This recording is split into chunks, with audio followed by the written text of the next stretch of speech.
Assalamualaikum warahmatullahi wabarakatuh. Selamat malam Bapak, Ibu, teman-teman. Pada kesempatan kali ini kami dari kelompok 5 akan mempresentasikan penelitian kami mengenai evaluasi karakteristik serangan cyber menggunakan ANOVA dan regresi linear. Anggota-anggota kami antara lain saya, Maulana Malik Ibrahim, Ahmad Dwi Sudanta, Ataya Nabil Putra, dan Fadilah Yunisra.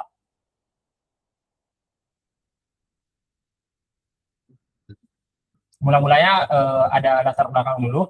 Pada bagian latar belakang ini ada 3 alasan utama mengapa kami memilih analisis cyber security cyber. Yang pertama yaitu karena ancaman cyber terus meningkat setiap tahunnya dan menyebabkan kerugian besar, sehingga deteksi ini menjadi sangat penting. Yang kedua, trafik jaringan itu sebenarnya memiliki pola tertentu. Nah, dari pola tersebutlah kita bisa membedakan mana aktivitas normal dan mana aktivitas serangan. Dan yang ketiga, data seperti byte sense dan byte aggressive itu bisa menjadi indikator untuk mendeteksi anomali atau aktivitas mencurigakan. Lanjut, ada tujuan penelitian. Penelitian ini sendiri memiliki 4 tujuan utama. Yang pertama yaitu menganalisis karakteristik dari berbagai jenis serangan cyber. Yang kedua ada membandingkan trafik normal dengan trafik serangan. Yang ketiga ada menerapkan metode statistik yaitu ANOVA dan regresi linear untuk pengujian data. Dan yang terakhir yaitu untuk mengetahui hubungan antara byte sense dan byte aggressive terhadap aktivitas serangan. Setelah menentukan tujuan penelitian ini, langkah berikutnya adalah menentukan dataset yang digunakan. Nah, dataset yang kami gunakan sendiri berasal dari Kaggle dengan nama Cyber Security Threat Detection. Dataset ini berisi data trafik jaringan seperti jumlah byte yang dikirim, jumlah byte yang diterima, jenis protokol jaringannya, dan label apakah trafik tersebut normal atau tidak. Selain itu, terdapat informasi jenis serangan dan apakah trafik berasal dari jaringan internal atau eksternal. Lanjut, metodologi. Pada metodologi penelitian sendiri terhadap beberapa tahapan analisis data. Yang pertama itu melakukan import dataset, lalu memahami struktur data atau data understanding. Yang ketiga ada melakukan data cleaning untuk memastikan data yang siap digunakan. Setelah itu EDA atau exploratory data analysis, yaitu untuk melihat pola data, kemudian data divisualisasikan agar lebih mudah dianalisis. Setelah itu dilakukan uji hipotesis menggunakan t-test dan ANOVA, lalu dibuatlah model regresi linearnya untuk melihat hubungan antar variabel. Dan tahap terakhir adalah penarikan kesimpulan. Lanjut pada statistik deskriptif. Pada statistik deskriptif sendiri, data memiliki lebih dari 25.000 data dengan 6 fitur utama. Tidak ada ditemukan missing value, sehingga data di dataset ini cukup bersih untuk dianalisis lebih lanjut. Nah, dari ringkasan statistik juga terlihat bahwa nilai byte sense dan byte aggressive ini memiliki rentang yang sangat besar, yang menunjukkan adanya perbedaan intensitas trafik pada jaringan. Standar deviasi yang tinggi di sini menunjukkan variasi data yang cukup besar, ya, terutama pada trafik serangannya. Nah, lanjut. Berikut adalah hasil dari distribusi menunjukkan bahwa traffic attack lebih banyak dibandingkan traffic normal. Serangan di DOS menjadi jenis serangan yang paling dominan dalam dataset ini. Hal ini menunjukkan bahwa ancaman jaringan pada data cukup tinggi. Kemudian ini adalah protokol TCP yang digunakan lebih banyak dibanding UDP pada dataset. TCP biasanya digunakan pada serangan yang membutuhkan koneksi stabil, seperti brute force dan SQL injection.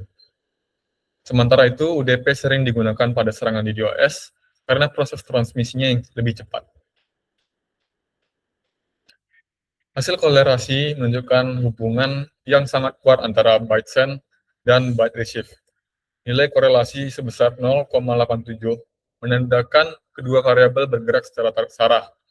Selain itu, label attack juga memiliki hubungan dengan volume trafik jaringan. Berikut adalah hasil dari scatter plot yang menunjukkan adanya pola linear positif antara byte send dan byte receive. Traffic attack terlihat memiliki nilai bytes yang jauh lebih tinggi dibandingkan benign. Beberapa titik outlier juga menunjukkan adanya serangan dengan intensitas yang ekstrim.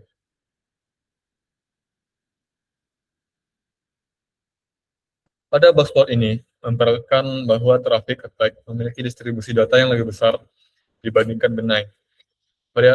Variansi data yang tinggi menunjukkan intensitas serangan yang sangat beragam. Outlier ekstrim pada attack mengindikasikan adanya serangan volumetrik seperti di DDoS. Setiap jenis serangan memiliki pola transmisi data yang berbeda-beda. DDoS memiliki rata-rata bytes paling besar dibandingkan jenis serangan lainnya. Sedangkan phishing dan port scan cenderung menggunakan paket kecil agar sulit terdeteksi.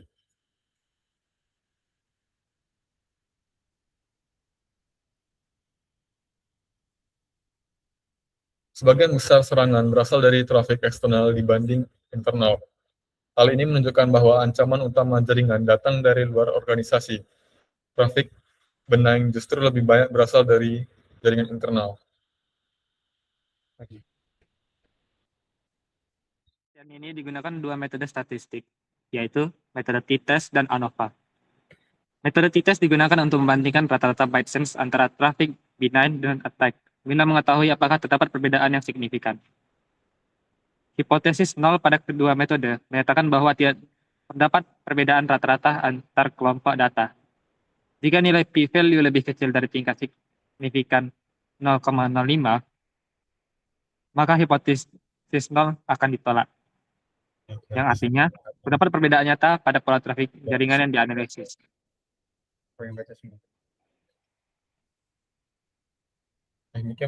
Pada hasil uji statistik, hasil t-test menghasilkan nilai p-value yang sangat kecil, yaitu kurang dari 0,0001. Nilai tersebut menunjukkan bahwa perbedaan antara trafik normal dan trafik serangan sangat signifikan secara statistik. Dengan kata lain, pola transmisi data pada attack memang berbeda nyata dibandingkan dengan benign. Pada hasil uji metode ANOVA, juga diperoleh nilai F statistik yang sangat tinggi, sehingga hipotesis nol kembali ditolak. Hasil ini membuktikan bahwa setiap jenis serangan memiliki pola trafik yang berbeda satu sama lain. Oleh sebab itu, analisis statistik dapat digunakan sebagai dasar dalam pengembangan sistem deteksi ancaman cyber.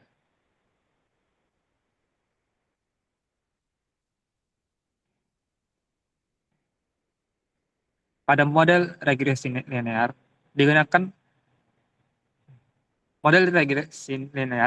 untuk memodelkan hubungan antara byte sense dengan beberapa variabel lain seperti byte receive, label attack, protokol, dan traffic internal. Dari hasil model, variabel label attack memiliki pengaruh paling besar terhadap peningkatan byte sense.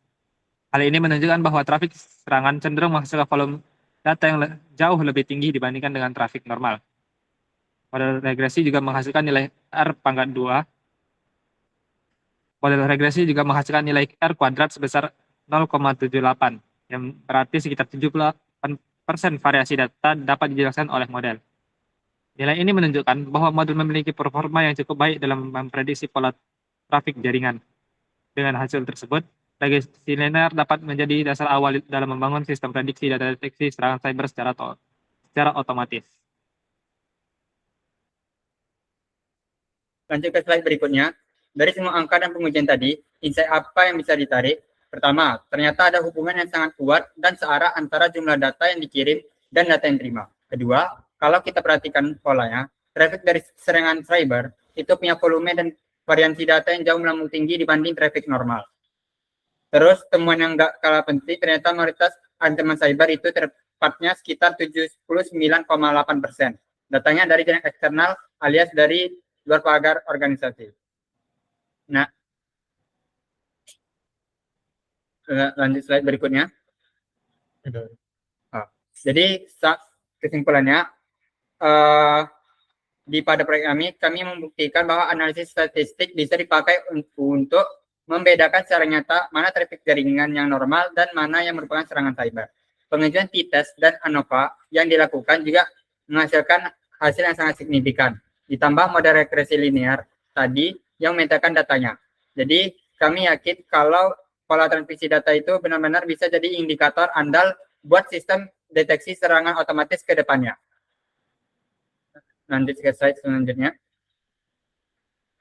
Jadi penelitian bisa dikembangkan sebagai saran dan ke depannya kami mulai akan mengimplementasikan algoritma machine learning seperti random forest dan neural network biar tingkat akurasi prediksi bisa jauh lebih tajam. Menggunakan ukuran dataset yang lebih besar dan bervariasi juga pasti bakal bikin modelnya lebih pintar. Serta inovasi teknikal lainnya, kami bisa mengembangkan sistem deteksi real time pakai aliran data langsung biar respon keamanannya bisa jauh lebih efisien.